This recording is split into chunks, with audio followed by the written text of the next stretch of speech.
Gentry 3-minute bio today.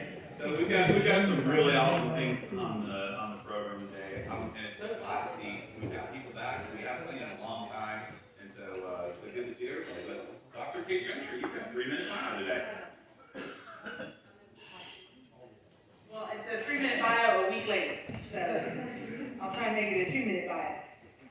So on a hot July day, almost 50 years ago, a gentleman named Bill Evans was trying to qualify for the U.S. Amateur Golf Tournament. He was a school teacher working on a graduate degree at the time, also coaching. His wife, Cate, called in a panic. She was a nurse and was going into labor. About 6 hours later, I showed up. Born on July 29th in York, Pennsylvania. Was able to spend the first 4 years of my life there with the Evans grandparents on one end of the street and the Leary grandparents on the other end of the street. It's a great way to start. I was joined in that really nice life 2 years later by my brother Rob, who now lives in Louisville, Kentucky. He works for a company called Brown Forman. If you know who they are, they're the largest makers of distilled spirits in the world. 2 years after that, we were joined by my sister Chrissy. She now lives in Portland, Oregon, and never was a child more suited for a town than she is with Portland, Oregon. She is our free spirit in the family.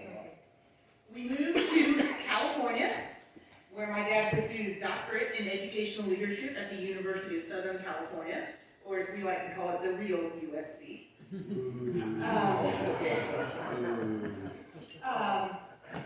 He stopped his studies because he was offered a principalship in the Monterey Bay area.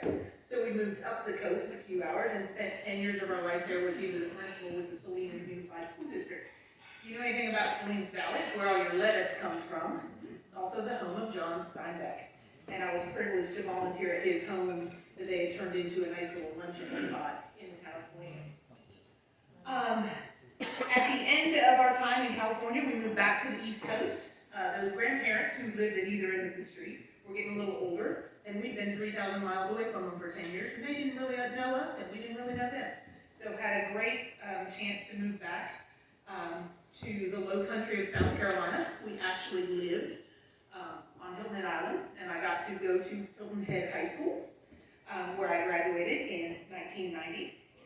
During my time at Hilton Head High School, I had some really amazing experiences. One of those experiences was that I got to spend 6 weeks as an exchange student in what was then the Soviet Union. And it was about 3 months before the Berlin Wall came down, so it was a very exciting time. And that kind of brought me a great passion for diplomacy and law and international relations. So that's what I thought my field was going to be, but I got rejected from Georgetown University and wound up going to Clemson, which clearly was not a second choice because never was a girl more made for school than I was for Clemson University. Loved my time there. Started off as a pre-law major. One of the things I did with my advisor was I spent some time at the Pickens County Juvenile Detention Center, and he made note that I was probably teaching more kids to read than I was actually helping them get through the legal system. So I changed direction and did the unthinkable, which was exactly what my father did. I became a teacher, a high school English teacher in Gilbert County Schools, got recruited to teach there out of Clemson, which was great at that time. I had a full kind of scholarship if I chose to teach in South Carolina, but at that time North Carolina was so progressive and so rewarding to their teachers, it was a better deal to come to North Carolina. So I did. Worked for Gilbert County the year that they merged, which was a bit chaotic. Then went and worked 6 years at Carver High School in Winston-Salem Forsyth County Schools. I met this guy from Davidson County. We were married 5 years later, so became an administrator and got my master's degree at that time. Told Wake Forest and the University of Texas that I was not going to actually continue on in my law studies. Chose the education route instead. Was an administrator in Davidson County Schools for 15 years prior to coming to Thomasville in 2015. Whereas we were talking last week, and I think I've done every job you can do in the Thomasville City Schools except drive a bus. But word, we need some bus drivers. So if you know it, we're starting at $15 an hour. Have enjoyed my time there, both working on the academic and operational things.